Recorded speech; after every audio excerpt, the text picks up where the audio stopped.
So here we are, guys. It's the end of Top 10 week, and I can't think of a better video to end the week off on than the Top 10 Best Anime of 2018. These are my favorite shows that I loved that aired from January 1st to December 31st, and I want to celebrate them all with you here today. Now, naturally, that means that this is my list, my personal list, things that I loved, which obviously will differ from your list, so remember, this is purely opinion-based. Also, I didn't get to every anime that came out this year. I try to get to all the big things at least, but unfortunately, some things just end up going under my radar. I didn't watch Planet With, I didn't watch Devilman Crybaby, believe it or not. But this is still a list of shows that I freaking loved and can't wait to get to you to tell you guys about. So without further ado, let's get started. Number 10 is the receiver of the Wait, What? This Is Here award, and it goes to Free. Free sports an amazing cast, a good story, beautiful, gorgeous animation, and it makes me care about competitive swimming. That should be enough in its own to get it a spot on this list. This is probably my favorite Keo Auntie anime ever, and if you know I don't like Keo Auntie that much, and you probably assume this feels the least like Keo Auntie, I think that says something. Number 9 is the receiver of the Wait, What? This Was Good award, and that anime is Love Is Like After the Rain. This is one of those rare shows that can have entire scenes consist of characters just sort of staring off into the distance contemplating, and it will be the most compelling thing you will watch that whole week.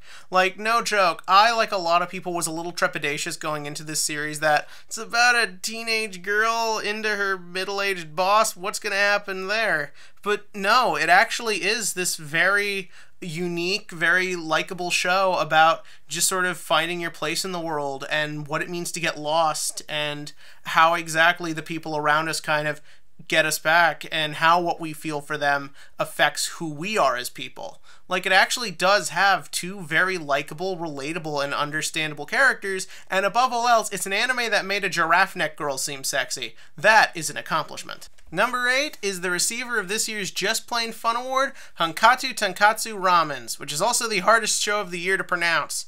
This show is basically your sort of crime, dirty, urban, and I love these things. When they're pulled off right, they are amazing. And what makes this one unique is it has such a fun, likable atmosphere to it. This whole show can be dealing with extortion, rape, murder, but somehow it figures out a way to always keep this light edge to it. Partially because you see a lot of horrible people die, but it is a lot of fun with a really fun, memorable cast and a lot of great gags and a lot of great fight scenes, one not enough people checked out this year. Number 7, Megalo Box. Definitely the runaway hit of the year. This thing showed up, came, and conquered, and it earned every second of it. Amazing visuals, cool fighting, awesome, memorable characters. I'd tell you more, but let's be real here. This is definitely one you know you watched. Number 6, Rascal Does Not Dream of Bunny Girl Senpai. Easily the best dialogue of the year, and easily the best ensemble cast of waifus we got. Oh, this was so damn good. This took all the everyday typical plots of teen angst you see in so many teen soap operas and figured out so many fun, unique spins on it with so many different crazy things and just so many likable characters. This is one of those shows that pisses you off at how great it is. Number 5 is the rightful receiver of the Feels Award, The Ancient Magus' Bride. Just what a beautiful show about wanting to move on and just wanting to live and wanting to find somebody and not wanting to be lonely, and it has beautiful visuals and characters and just this amazing story. Hell, there's a reason I cheated and putting it on last year's list too.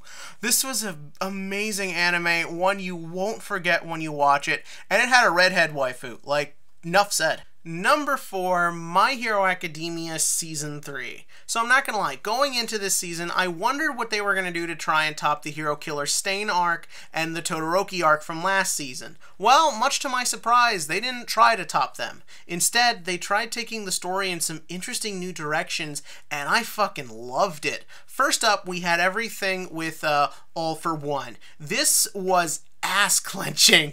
Like, the whole time he shows up, he doesn't even do that much in the grand scheme of things, but just the way everything is handled just has you, like, at the edge of your seat just staring, oh shit, are they gonna make it out? Are they gonna make it out? Are they gonna make it out? There's this beautiful tension to everything. The way it's shown on the characters' faces, the way it's reflected in the music, the way it's reflected in the animation, the way it's reflected in All Might. So many different creative ideas are brought together to make this amazing encounter that doesn't even have a ton of fight going on and a lot of Sakuga. Instead, a lot of it is just so based on that tension and how it just fills you with fear for these characters that you've come to love. The second half of the season felt more like a slowdown, like to sort of ease us back into things after the intensity of that, but it was still fascinating to watch just sort of the psychology and sort of watch the process that goes into how being heroes work in the society. Hiroaka does such a good job of making the world feel real and everything makes sense. It's almost criminal. Haha, criminal. It's Hero Show.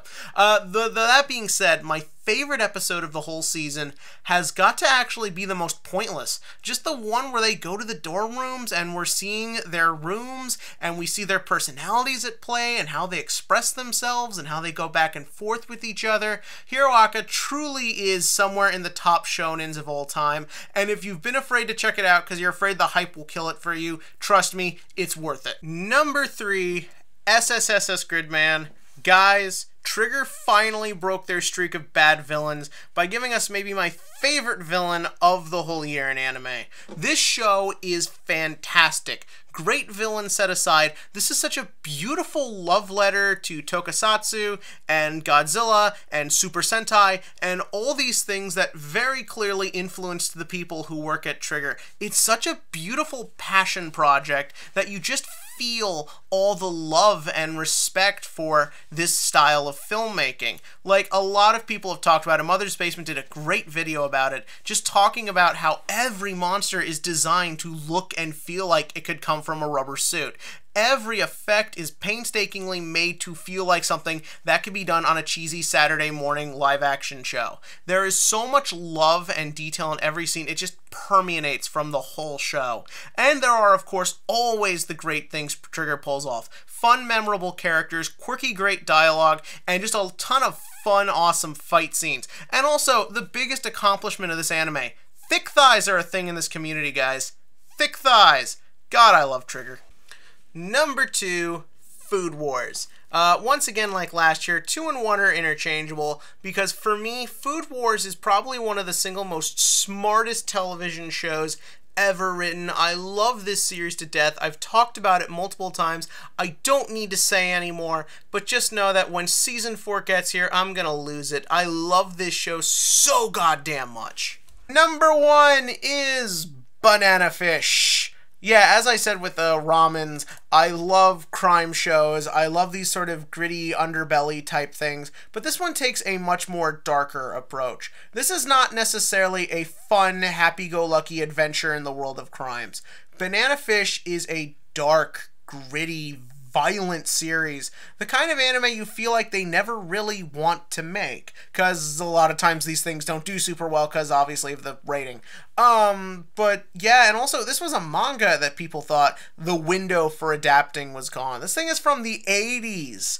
And not only that, with the subject matter it deals with, a lot of people thought like it would just be too tough to ever get an adaptation. But Studio Mappa went for it and they made an amazing show with some of the grittiest violent action I've ever seen in an anime, with some truly great animation. This might be my favorite fictional New York City, and some just awesome characters, just in an awesome, compelling story. Like, many people I know were a little nervous about going into the show because of the yaoi tag, and that's fair. I myself, personally, I've never before this really watched anything that is considered a yaoi, but just know this. A, there's actually not really much yaoi at all, but on top of all that, if you are watching this show and you are watching Ash Lynx, one of the most badass anime characters I think I've ever seen in my life, and if you don't feel your sexuality wavering a little bit, then there is something wrong with you, sir.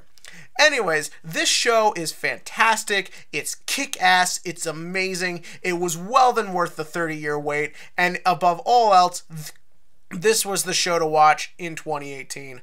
But tell me what you loved in this past year. Like I said, a lot of great anime. Tell me what you liked in the comment section below, what you thought of my list. And as always, click to like, click to subscribe, and join me for all the great anime to come in 2019. And thank you for watching Top 10 Week.